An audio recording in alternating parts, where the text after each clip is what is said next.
ఉగ్రవాద సంస్థలకు సాయం చేస్తున్నారన్న ఆరోపణలతో ప్రముఖ మెసేజింగ్ యాప్ టెలిగ్రామ్ వ్యవస్థాపకుడు పావెల్ దురోవ్ను రష్యా అంతర్జాతీయ మోస్ట్ వాంటెడ్ లిస్టులో చేర్చింది.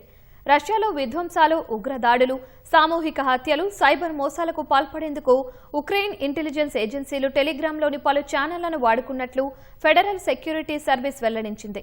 దీని కారణంగా రష్యాలో భారీ ప్రాణనష్టం జరిగిందని, ఆ ఛానళ్లను తొలగించడంలో టెలిగ్రామ్ విఫలమైందని ఆరోపించింది. అయితే రష్యా అధికారులు తనపై క్రిమినల్ విచారణ ప్రారంభించారని పావెల్ దురోవ్ ఈ ఏడాది ప్రారంభంలోనే ప్రకటించారు.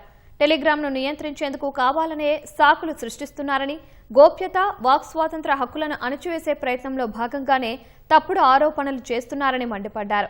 ఉక్రెయిన్ యుద్ధం మొదలైన తరువాత తమ దేశ రహస్య సమాచారం బయటకు వెళ్లకుండా రష్యా అధ్యక్షుడు పుతిన్ బహుముఖ ప్రయత్నాలు చేస్తున్నారు. ఈ క్రమంలోనే నిబంధనలు పాటించని వెబ్సైట్లు, యాప్లపై నిషేధం విధిస్తున్నారు.